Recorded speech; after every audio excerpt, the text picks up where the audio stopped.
On my 68th birthday, my husband Frank noticed a package sitting on our front porch. He froze for a moment, then said quietly, "Ruth, don't touch it." "Can't you see?" I turned my gaze to the cardboard box resting on the welcome mat. Small holes lined its sides, and the whole thing was trembling slightly. Something inside was moving, scratching, squeaking. My stomach dropped, and I took an instinctive step back. "Call the police," Frank said, his voice steady, but tense, "right now." 10 minutes later, Officer Martinez pulled up, took one glance at the box, and immediately radioed for backup. When animal control arrived, I knew this was serious, but nothing could have prepared me for what they found inside. It wasn't just disturbing. It was the moment I realized my own children had turned into strangers. A folded note sat beneath whatever was inside that box. My hands trembled as I reached for it, and when Frank read the words over my shoulder, his face drained of all color. That's when I understood. This wasn't a cruel prank. This was war. Frank had been warning me for months that my children's behavior was getting dangerous. I kept insisting I could handle it. After all, I'd spent decades managing difficult situations and difficult people. But as I stood there watching the officers take photos and gather evidence, I finally understood Frank had been right all along. This wasn't just family drama anymore. This had been planned. Someone knew Frank's Tuesday grocery routine. Someone knew exactly when to strike on my birthday for maximum damage. And this was only the beginning. For years earlier, I thought I'd finally found happiness again when I married Frank. My first husband had passed away 8 years before, and I had quietly accepted that I'd spend the rest of my life alone. Then Frank moved into the house next door after his divorce, and somehow we discovered we both loved gardening, old movies, and quiet Sunday mornings. When I told my children I was remarrying at 64, you'd have thought I announced I was joining a cult. "Mom, this is embarrassing," my daughter Carla said. "People your age don't get married. If they're lonely, they just live together." My son Kevin was more blunt. "What's he really after, Mom? Your house? Your retirement savings?" Only my daughter-in-law, Lisa, pretended to be supportive, but I'd catch her rolling her eyes whenever Frank walked into the room. At our small ceremony, I overheard her whisper to Carla, "It's just weird." I mean, at their age. Frank ignored it all. He had raised 2 kids on his own after his wife left him, and understood family tensions better than anyone. "They'll come around," he reassured me. "Give them time." But they didn't. Instead, they started treating Frank like an intruder, and me like I'd betrayed them. The first year was tolerable. Kevin would make snide remarks about Frank taking over Dad's house. Carla would call during dinner, then suddenly remember she had to go when Frank answered. Lisa started posting old photos of me and my first husband on social media with captions like, "Remember when families actually mattered." By the second year, resentment had morphed into something darker. Kevin began showing up unannounced, always when Frank wasn't home. He'd pace around my living room, venting about his job, his bills, his ex-girlfriend, and then he'd slide into asking for money. "Just until I get back on my feet, Mom. You know I'll pay you back." I helped him at first. That's what mothers do. But the requests kept growing, and Kevin never seemed to get back on his feet. One night, I mentioned it to Frank, and he quietly pulled out a notebook. "Ruth, in the last 6 months, you've given Kevin nearly $3,000, he said softly. "That's not helping him." That's enabling him. Frank was right. But saying no to Kevin was like poking a bear. The last time I refused, he slammed his fist against my kitchen table so hard that my coffee mug jumped. You can afford to give your husband a comfortable retirement, he shouted. But you can't help your own son.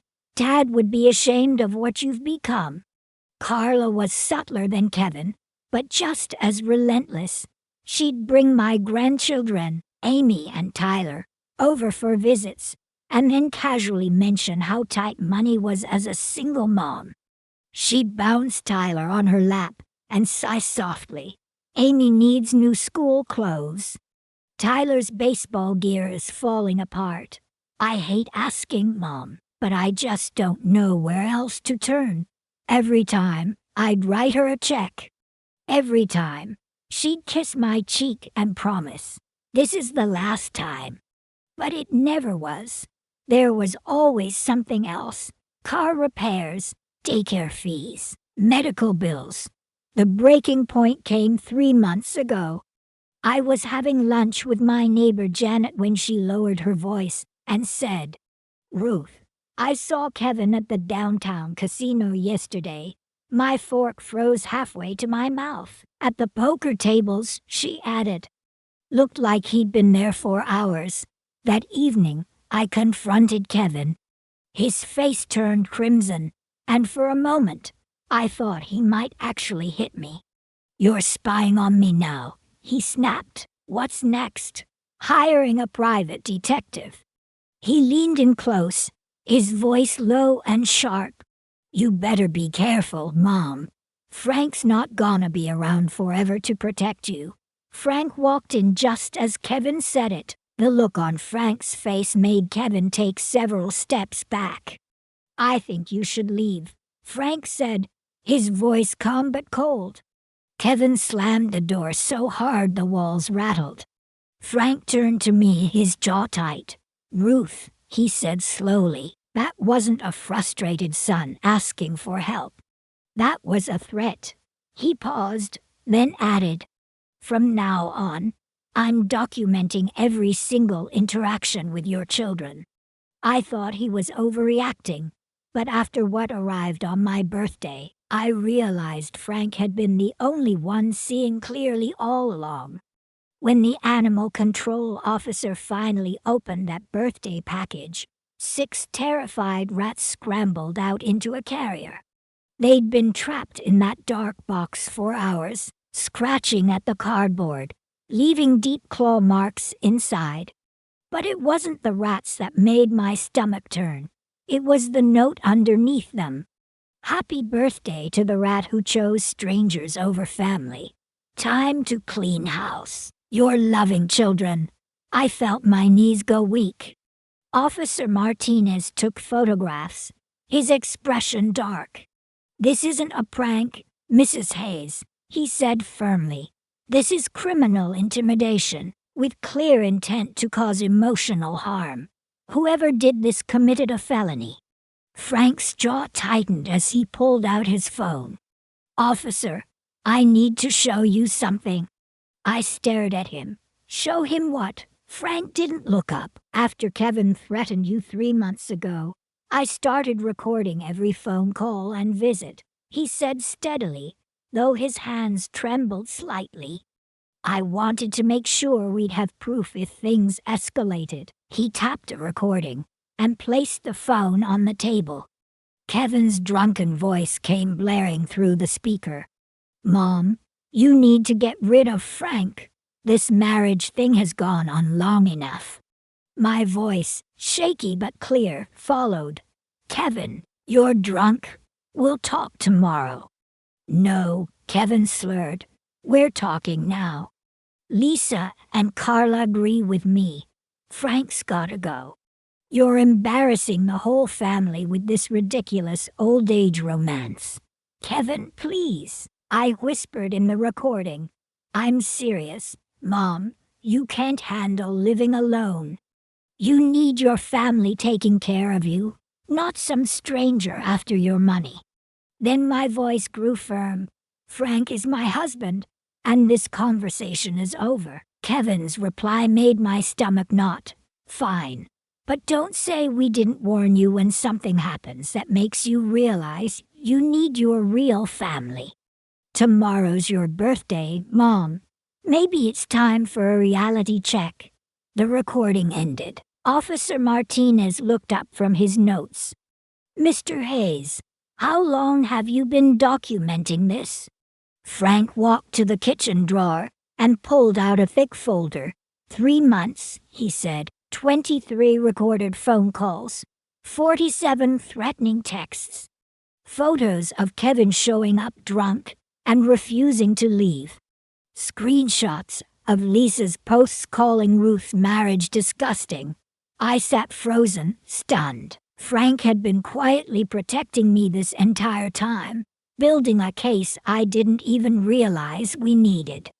Martinez flipped through the folder and exhaled slowly.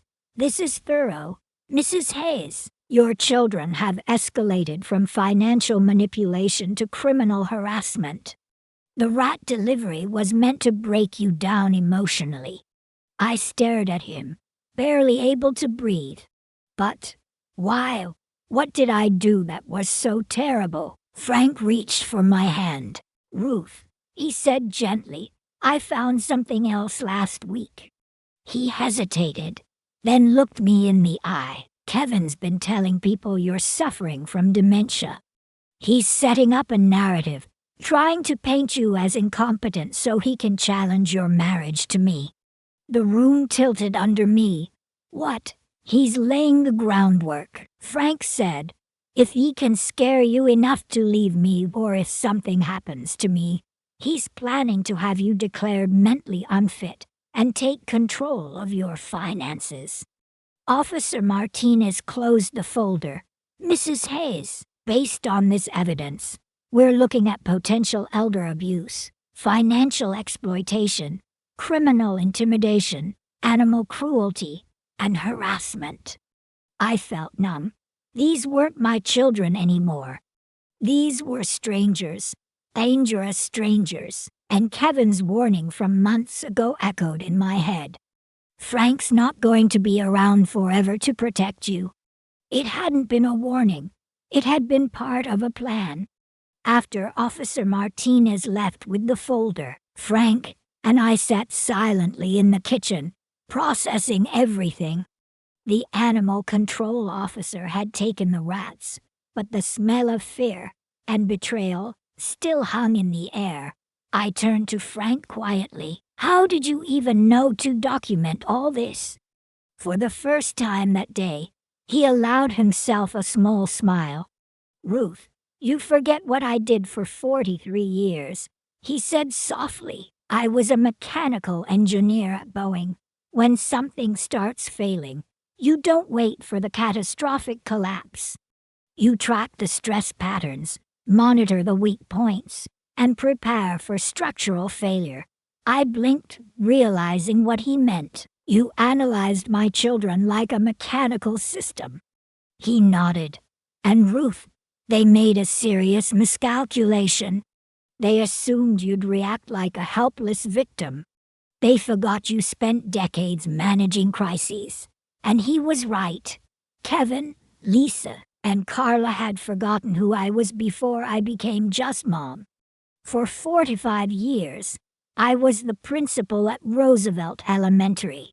I didn't just manage children, I managed their difficult parents, parents who yelled at teachers, threatened lawsuits, demanded special treatment, and tried every manipulation trick in the book. I'd faced down fathers twice Kevin's size, men who thought they could intimidate me into changing their child's grades. I'd called security on mothers who threw tantrums worse than Carla's when they didn't get their way. I'd documented harassment from parents who made Lisa's passive-aggressive social media posts look like amateur hour. And suddenly, it hit me. They had no idea who they were up against. I walked into my home office and opened a drawer I hadn't touched in years. Inside were my old principal handbooks, crisis management protocols, and incident report templates. 45 years of training dealing with entitled, aggressive people who thought rules didn't apply to them. When Kevin threatened me 3 months ago, Frank responded like an engineer by documenting, but I should have been responding like a principal. I pulled out a file labeled Incident Escalation Protocol. Step 1. Document the behavior. Step 2. Establish clear boundaries. Step 3. Involve the appropriate authorities. Step 4. Implement consequences, no appeals. Step 5. If necessary, permanent removal from the environment. Frank looked at the folder and raised an eyebrow. What exactly does permanent removal mean? In school, I said evenly, it meant expulsion. In real life, it means restraining orders and criminal charges. Frank nodded slowly. Ruth, your children just committed several felonies against someone who spent decades perfecting the art of making consequences stick. I smiled faintly. They have no idea what they just started. That evening, the phone rang. The caller ID showed Carla. Answer it, Frank said, turning on his recording app. Let's see how confident she sounds now. I put the phone on speaker. Hello, Carla.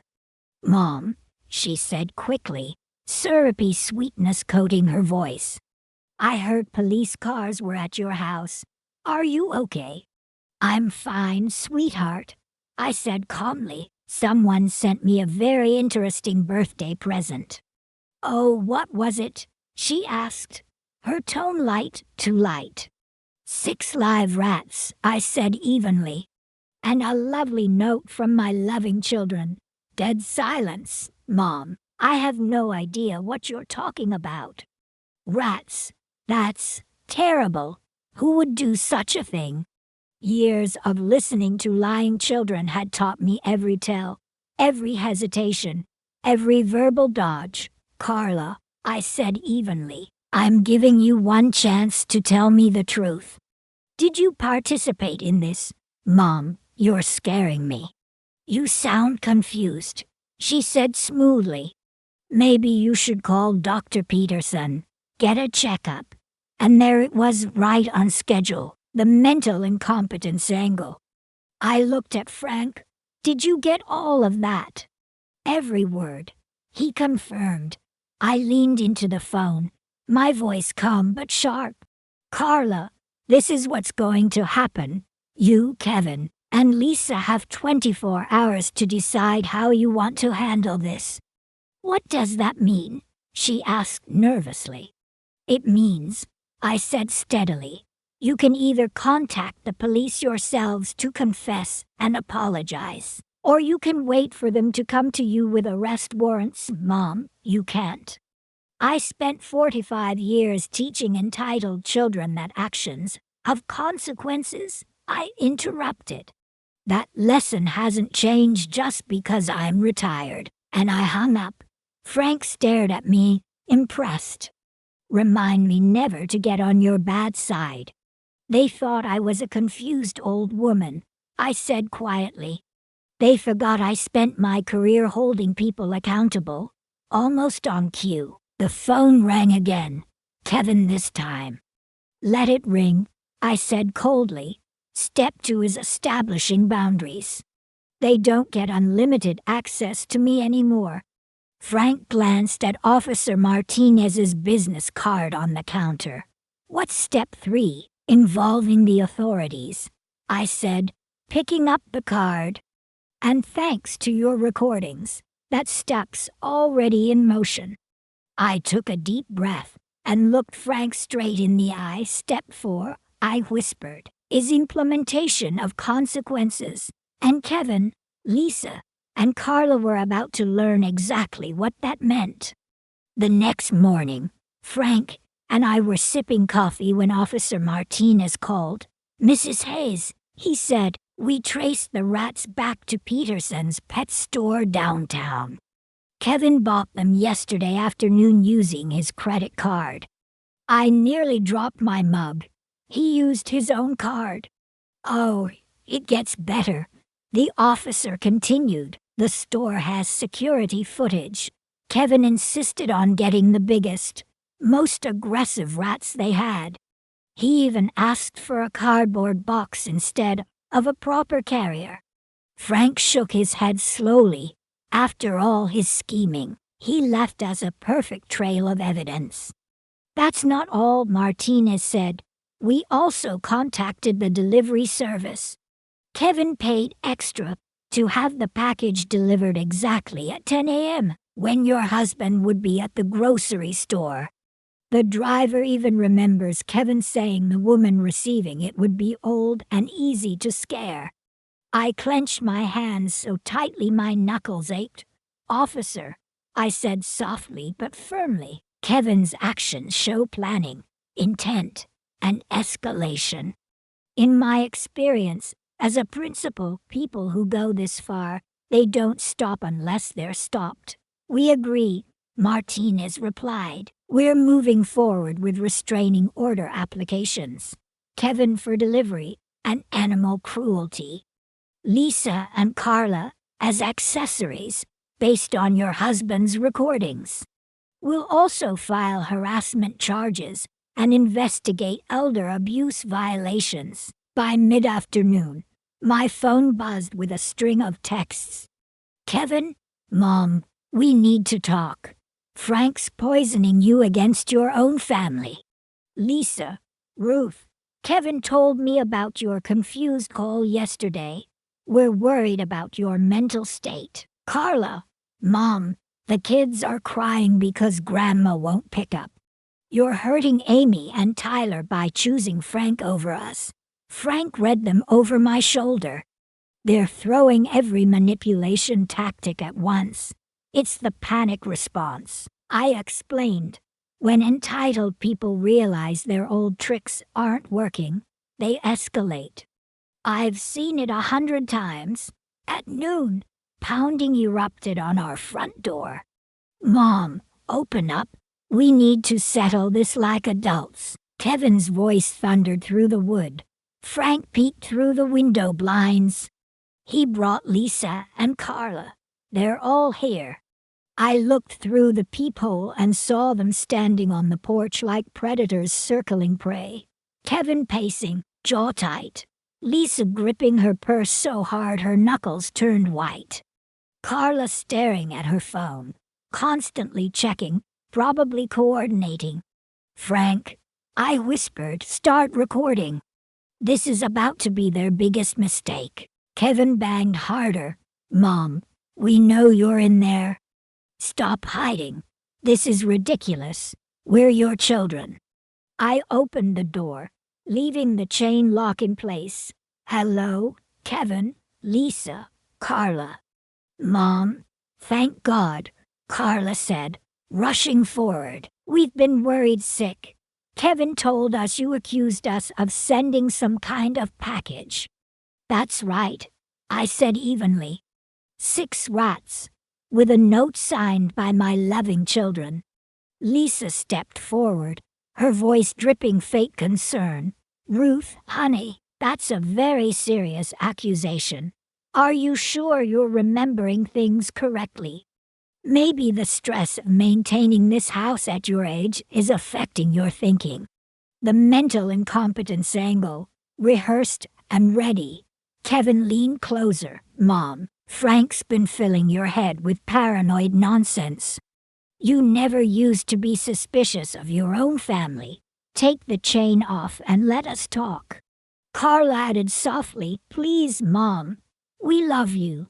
Let us explain. I stared at the 3 of them, my children, standing on my porch, trying to gaslight me into doubting what I knew. I have a better idea, I said calmly. Why don't you explain to me how Kevin's credit card was used yesterday at Peterson's pet store to buy 6 live rats? Kevin's face went pale. Lisa grabbed his arm instinctively. That's impossible, she stammered. Kevin swallowed hard. I haven't been anywhere near a pet store.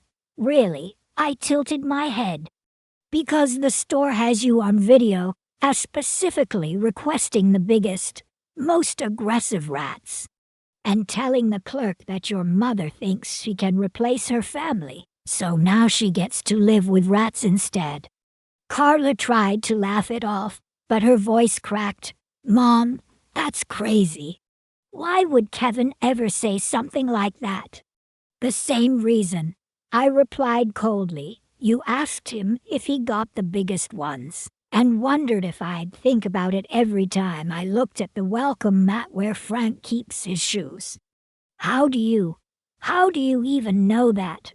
Frank stepped forward. Because we recorded Kevin's call the other night. The one where he threatened Ruth and mentioned the birthday reality check. We have every word. Kevin's shock morphed into rage. You recorded me. That's illegal. Actually, Frank said firmly, in this state, only one party needs to consent to recording a phone conversation. Since it was Ruth's phone, the recording is perfectly legal and admissible in court. Court. Carla's voice cracked. Mom, you wouldn't actually take your own children to court. I locked eyes with her. You committed multiple felonies against me. Whether you go to court or not isn't my decision anymore. Kevin slammed his fist into the doorframe so hard the chain rattled.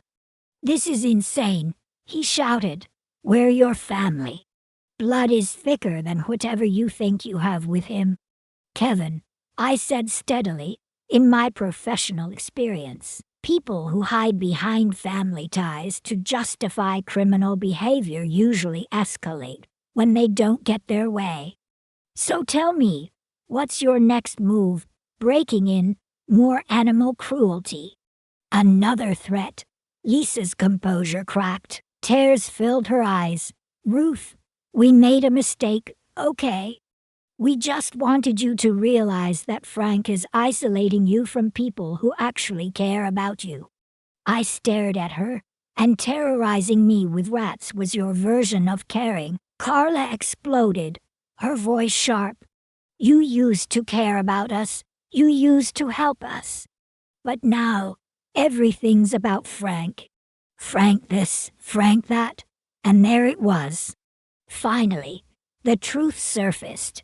This wasn't about my well-being. It was about losing access to my wallet.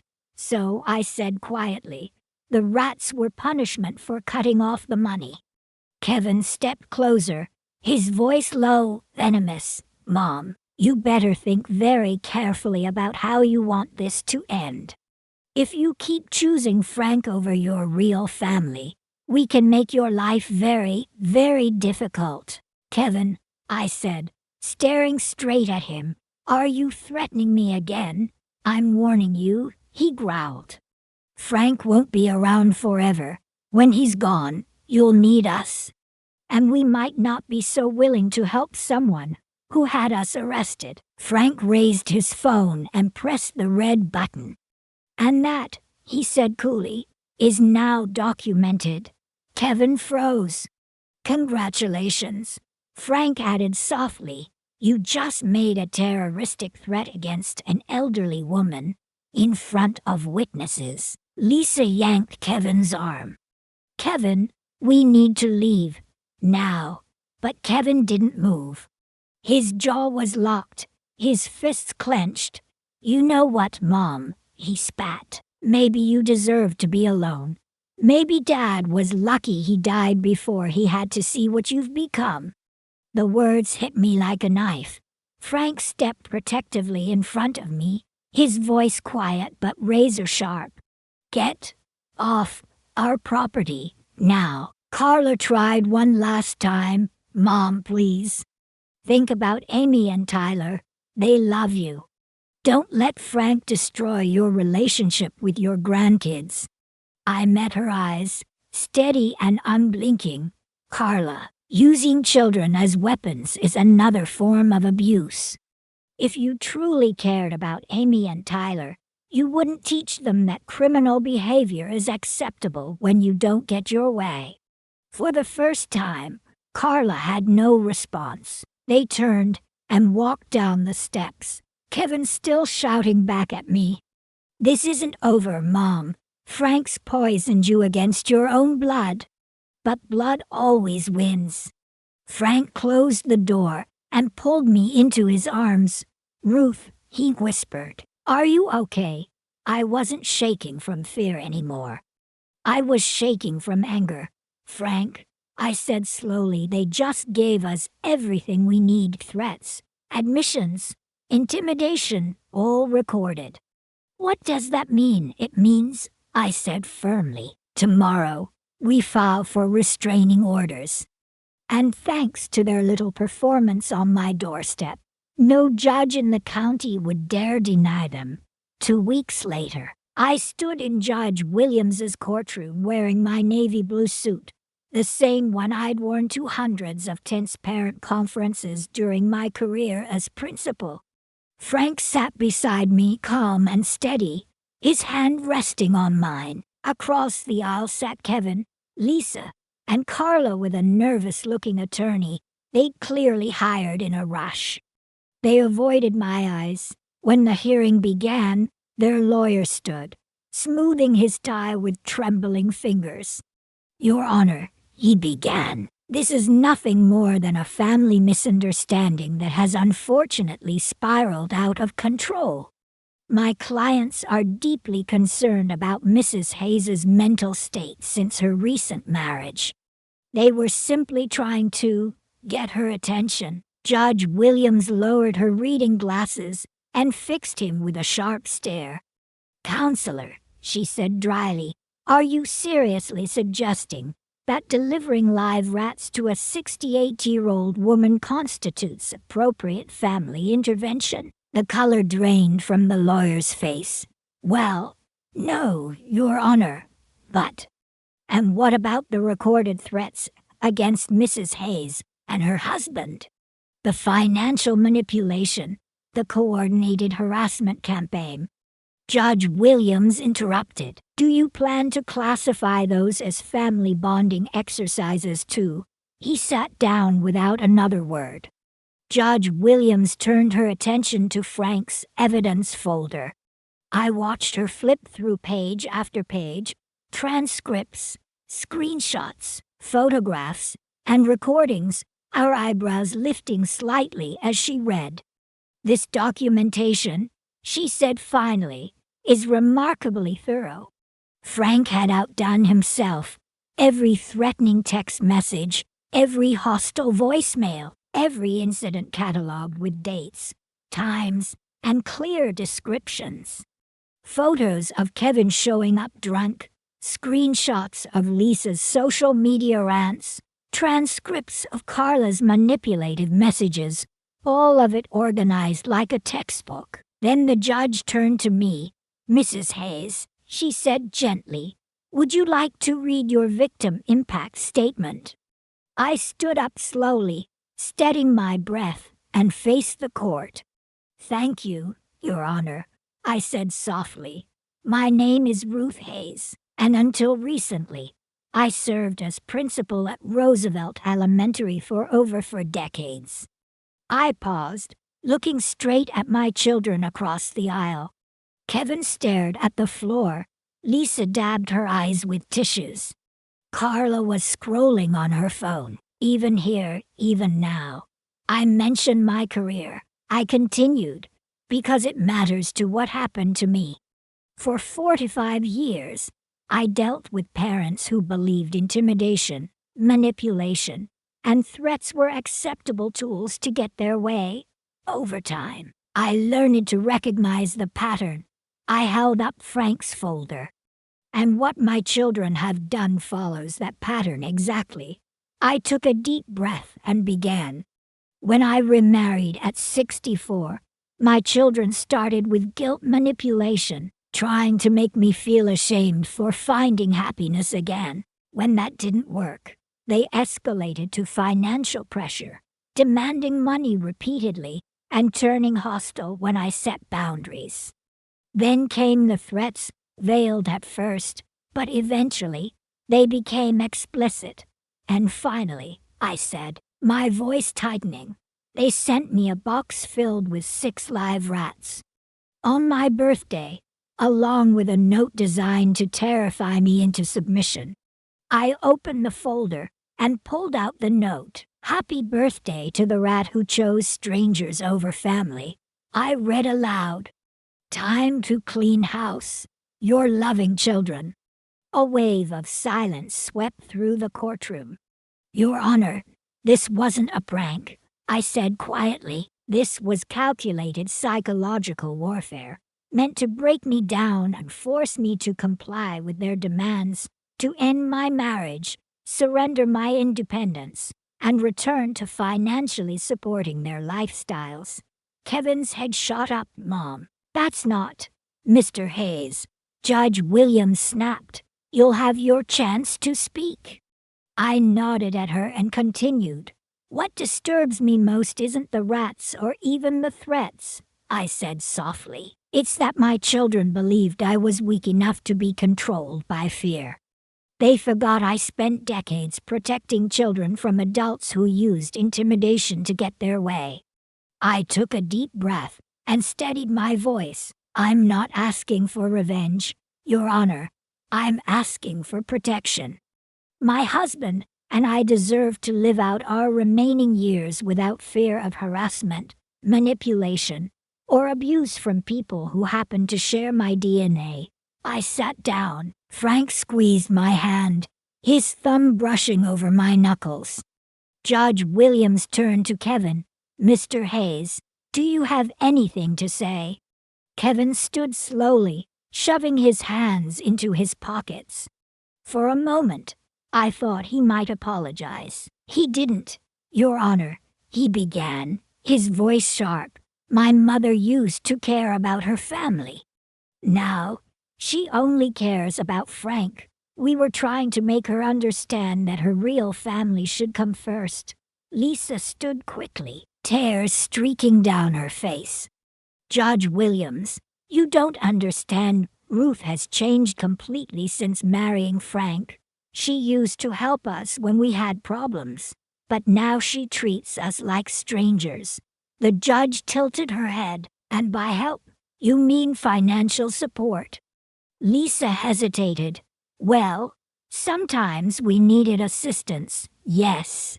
And when she stopped providing that assistance, Judge Williams said evenly, you decided the appropriate response was to send her 6 live rats. Lisa lowered her gaze, silent. Carla didn't even stand. She's our mother, she said flatly. She's supposed to help us. That's what family does. Judge Williams put down her pen and looked at all 3 of them. In 30 years on this bench, she said firmly, I have seen plenty of family disputes, but I have never seen adult children terrorize their elderly parent because she stopped funding their lifestyles. She turned her gaze toward me. Mrs. Hayes, you have my respect. Your documentation is exemplary. Your testimony was clear, factual, and powerful. And your request is entirely reasonable. Then she turned back to my children. Kevin, Lisa, and Carla Hayes, she said, her voice ringing through the courtroom. You are hereby prohibited from contacting Ruth Hayes or Frank Hayes by any means, phone, email, text message, social media, or in person. You are forbidden from coming within 500 feet of their home, workplace, or any location where they may reasonably be found. Kevin shot up from his seat. You can't do this. She's our mother. Judge Williams didn't flinch. Mr. Hayes, your behavior constitutes elder abuse, harassment, and criminal intimidation. Frankly, you're fortunate I'm granting restraining orders instead of recommending jail time. She picked up her gavel. These orders are effective immediately and remain in place for 2 years, with the option to renew. Any violation will result in immediate arrest and contempt of court charges. Her gaze softened as she turned back to me. Mrs. Hayes, you deserve to enjoy your retirement and your marriage without fear. If they violate these orders in any way, call the police immediately." After the hearing, Frank and I walked out of the courthouse together. For the first time in years, I felt lighter. Frank looked at me, his smile gentle. "How do you feel, free?" I whispered. "For the first time in 4 years, I feel completely free." Across the parking lot, I spotted Kevin, Lisa, and Carla huddled by their cars. Kevin's face was twisted in anger. Lisa wiped her eyes furiously, and Carla scrolled furiously on her phone.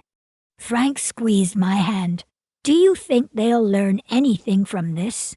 I shook my head slowly. "Probably not. But it's not my problem anymore. They made their choices. Now they live with the consequences." Frank smiled faintly and opened the car door for me. "Where to? Want to celebrate?" I took a deep breath, the weight lifting from my chest. "Home," I said softly. "I want to sit in our garden and plan what we'll plant this spring."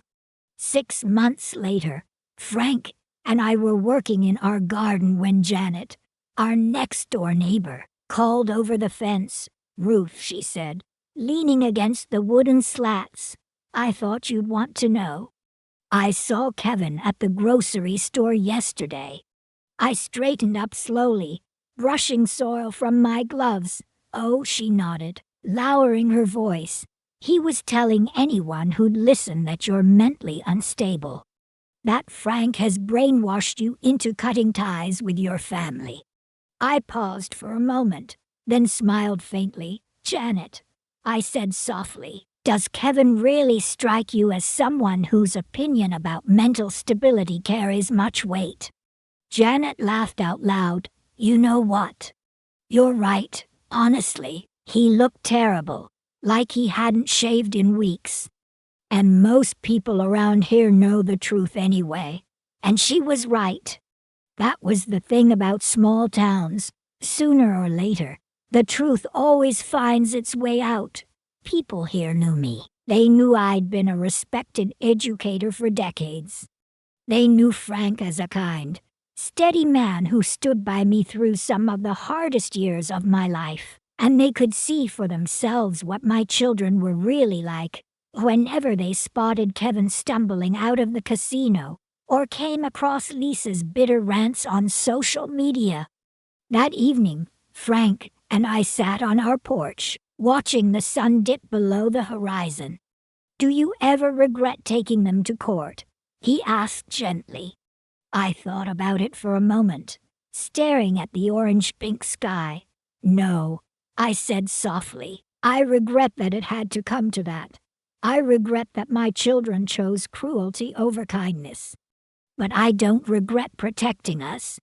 Frank hesitated, then said quietly, "Even if it means you'll probably never see Amy and Tyler again."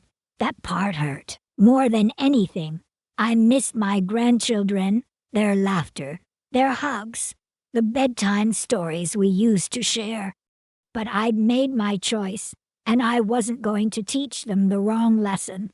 "Frank," I whispered, "I love Amy and Tyler, but I can't show them that terrorizing elderly family members to get your way is acceptable.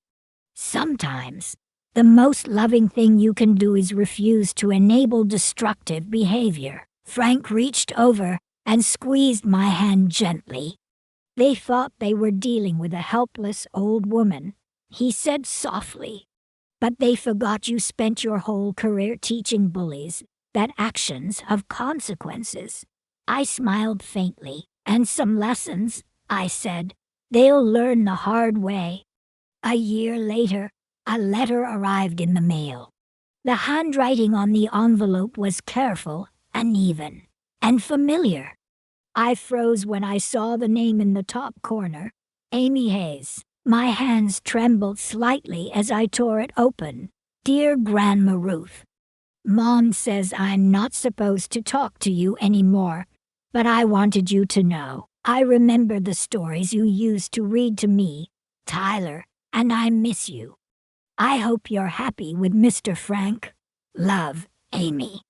I read it 3 times before the tears came. But they weren't tears of sadness. They were tears of hope. Amy was growing up. She was seeing things for herself. And someday, she'd understand that her grandmother had chosen dignity over manipulation, boundaries over chaos, and love over enabling destruction. Frank found me sitting on the porch steps, the letter pressed tightly to my chest. He smiled gently. Good news, the best, I whispered, my voice breaking.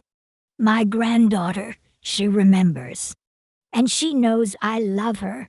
Frank sat beside me, resting his arm around my shoulders. In that quiet moment, I realized something. Even if Kevin, Lisa, and Carla never changed, Amy and Tyler still had a chance. Someday, they'd understand that choosing to protect myself wasn't about rejecting them. It was about teaching them the most important lesson I ever taught anyone. That love without respect isn't love. That family isn't about DNA. It's about trust, kindness, and treating each other with basic human decency. Today, as I write this, Frank and I have been married for 5 years. We travel, we garden, we volunteer at the local literacy center.